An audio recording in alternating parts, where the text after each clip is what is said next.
আওয়ামী লীগ ছাড়া এ দেশে নির্বাচন করলে ভালো হবে না। এ দেশের জনগণ এগুলা মানবে না। আওয়ামী লীগ সরকারের আমলে তো ভালোই ছিল। আওয়ামী লীগের আমলে দেশের পরিস্থিতি অনেক ভালো ছিল। আওয়ামী লীগ আমলে তো উন্নয়ন হয়েছে, উন্নয়ন সারা বাংলাদেশে উন্নয়ন হয়েছে। হ্যাঁ, ভবিষ্যতে এ দেশে আওয়ামী লীগের নির্বাচন করার দরকার আছে। ফার্স্ট পিরিয়ড হলো উপরওয়ালার ব্যাপার, যে সব দলকে নিয়ে নির্বাচন করাই বেশ ভালো হয়। এদেশের জনগণ চায় শুধু সব দল মিলেই নির্বাচন করুক। আমার মনে হয় আওয়ামী লীগ আছে, জাতীয় পার্টি আছে, এদেরকে বাদ দিয়ে নির্বাচন করা আমার মনে হচ্ছে যেটা সঠিক হবে না। আমার মনে হইতেছে যে দলগুলারে নিয়ে ওরা নির্বাচনের জন্য প্রস্তুতি দিতেছে, এতে আমার মনে হয় যে সুষ্ঠু নির্বাচন এরা করতে পারবে না। কারণ উনি ডেটের পর ডেট পিছাইতেছে ইউনূস সাহেব।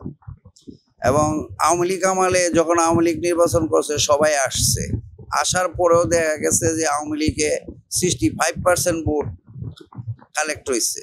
কিন্তু আমার মনে হইতেছে যে এই সরকার যদি নির্বাচন দেওয়ার পরে দেখা গেছে যে 25% ভোট কাস্ট হয় কিনা মনে হয় না। আওয়ামী লীগ ছাড়া এ দেশে নির্বাচন করলে ভালো হবে না। এ দেশের জনগণ এগুলা মানবে না। এ দেশের জনগণ চায় শুধু সব দল মিলেই নির্বাচন করুক, এতে আমি আশাবাদী। আওয়ামী লীগের আমলে দেশের পরিস্থিতি অনেক ভালো ছিল, কারণ সাধারণ জনগণ এবং শ্রমিক, তাঁতি, এরপরে খামার কুমার, এরা সবাই মনে করো বেচা কিনা বা কাজকর্ম ভালোভাবে করতে পারতেছে। এখন দেখা গেছে যে সন্ত্রাসী এ দেশ ভরা, সন্ধ্যার পরে এদিক দিয়ে গরু চুরি হয়, এদিক দিয়ে টাকা ধরে রেখে দেয়, এই অবস্থা শুরু হয়েছে। দেশের আইন শৃঙ্খলা বিশৃঙ্খলা হচ্ছে। বিএনপি এবং আওয়ামী লীগ একটা বড় দল, দুইটা। ধরো বিএনপি অনেক বড় দল, কিন্তু বিএনপির যেগুলা লোকাল এই পোলাপান আছে, মানে যেটারে বলে যে শিশু কিশোর, এরা হইলো সন্ত্রাসী। মানে এরা সন্ত্রাস করতেছে, চাঁদাবাজ করতেছে, মানুষের ট্যাগ দিচ্ছে, কিন্তু কেউ বলার মতো সাহস পাচ্ছে না। কারণ আওয়ামী লীগ যারা নেতা এরা তো দেশে নেই, সব পলাতন, কিন্তু যারা আছে এরা বললেও বলতে পারে না।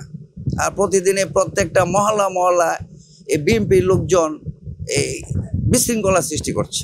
এরপরে ব্যবসা বাণিজ্য, দেশের পরিস্থিতি অনেক খারাপ, মানে কোনো ব্যবসায়ী ভালো না। সাধারণ মানুষ বাজারে আসতে চায় না, কারণ এদের কর্মকাণ্ডের জন্য। জামাত একটা দল, এটাও অনেক ভালো দল, কিন্তু জামাত মনে হয় যে পাস করবো, এটা আমার মনে হয় না। কারণ জামাত পাস করতে পারবে না, কারণ জামাতের লোকজন হইলো একতরফার লোক, ওরা কাউরে ভালোবাসে না। আর জামাত যদি নির্বাচনে পাশ করে, তাহলে মহিলা যারা শেখ হাসিনার আমলে যে পুরুষ এবং মহিলা সমান অধিকার, এই অধিকারটা এরা বঞ্চিত করবে মেয়েদের। এই জন্য জামাত আসতে পারবে না আমার মনে হইতেছে। এনসিপি হঠাৎ করে কই থেকে এনসিপি আসছে, কারণ ছাত্র পোলাপান, এটার ব্যাপারে মনে করেন ছাত্র পোলাপানের কি জ্ঞান আছে বা কি আছে, শিক্ষিত হইলেই যে সবকিছু চালাইতে পারবে এটা ঠিক না। কারণ যারা জন্মগতভাবে রাজনীতি করে মনে করেন যে বয়স হয়েছে 60 এরকম লোকের দরকার, এবং সৎ লোকের দরকার। হ্যাঁ, ভবিষ্যতে এদেশে আওয়ামী লীগের নির্বাচন করার দরকার আছে। ফার্স্ট পিরিয়ড হলো উপরওয়ালার ব্যাপার, হ্যাঁ, জনগণের ব্যাপার। জনগণ যদি ইচ্ছা করে যে কারে এদেশের সরকার রাখবে, জনগণই বুঝে, জনগণের ঊর্ধ্বে কেউ নয়। আমি সর্বশেষ বলতে চাই যে এ দেশে যত দল আছে সবাই অ্যাটেন্ড করুক, করে তারপরে সুষ্ঠু একটা নির্বাচন হোক, এটাই আমি চাই।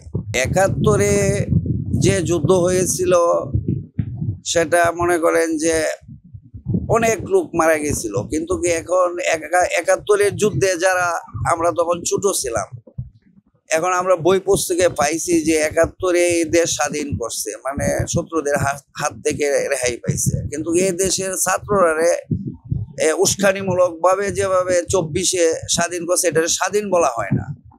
এটা এই দেশের লোকে এই দেশের সাথে মনে করো যে এটা গৃহযুদ্ধের মতো হচ্ছে আমার মনে হইতেছে।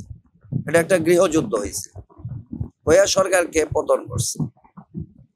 আর 71-এ এটা এই পাকিস্তানের সাথে মনে করেন, পাকিস্তান হলো আমাদের এই চিরশত্রু, ওদের বিরুদ্ধে আমরা এই দেশকে স্বাধীন বাংলাদেশ, জয় বাংলা, জয় বঙ্গবন্ধু, জয় হোক শেখ হাসিনার, এইভাবে আমরা জয় করেছি। আমি তো মনে করি সব দল যদি নির্বাচনে অংশগ্রহণ না করে, তাহলে তো এইভাবে আরেক সরকার যখন ক্ষমতা আসবে তখন অবৈধ বলবে। এই কারণে মনে করি যে সব দলকে নিয়ে নির্বাচন করাই বেশ ভালো হয়। আওয়ামী লীগ সরকার আমলে তো ভালোই ছিল, হয়তো যেহেতু একদল নির্বাচনে অংশগ্রহণ করে নাই বিধায় এই কারণে আওয়ামী লীগের যে কার্যকলাপে হয়তো তারা এই কার্যকলাপে তারা পিছিয়ে গেছে। আওয়ামী লীগ আমলে তো উন্নয়ন হয়েছে, উন্নয়ন সারা বাংলাদেশে উন্নয়ন হয়েছে। বিএনপি রাজনীতি নিয়ে তো ভালোই, বিএনপি আসলে যারা কেন্দ্রীয়ভাবে নেতৃবৃন্দ আছেন এরা তো আসলেই ভালো করতে, কিন্তু কিছু আছে উগ্রপন্থী আছে, এদের কারণে হয়তো বিএনপির এই ইমেজটা মোটামুটি নষ্ট হয়ে যাচ্ছে। জামাত তো আগে ছিল, আমরা তো আসলে যে সময় থেকে করছি এই সময় তো রাজনীতির সাথে সংযুক্ত সেই সময় তো জামাতের বেশি একটা কার্যকলাপ ছিল না। এখন হয়তো দেখা যাইতেছে যে এই মন্দিরে যাইতেছে, অমুক যাইতেছে, অমুক যাইতেছে, নিরাপত্তা পালন করার জন্য যাইতেছে। এগুলো তো আগে ছিল না, এরা জামাতরা আগে ছিল না মনে করি। যেহেতু তারপর ইসলামী দলগুলো আছে, যদি সবাই এককভাবে নির্বাচন করে তাহলে তাদের ভবিষ্যৎ বলা যেতে পারে। আমার মনে হয় আওয়ামী লীগ আছে, জাতীয় পার্টি আছে, এদেরকে বাদ দিয়ে নির্বাচন করা আমার মনে হয় যেটা সঠিক হবে না। এটা দুই শব্দ হচ্ছে আওয়ামী লীগ, বিএনপি, জাতীয় পার্টি সব দল মিলে যদি নির্বাচন করে, হয়তো একটা গণতান্ত্রিক দেশে নির্বাচন হলে সুষ্ঠু হইলে হয়তো যে পাস করে দেশ সুন্দরভাবে চলবে।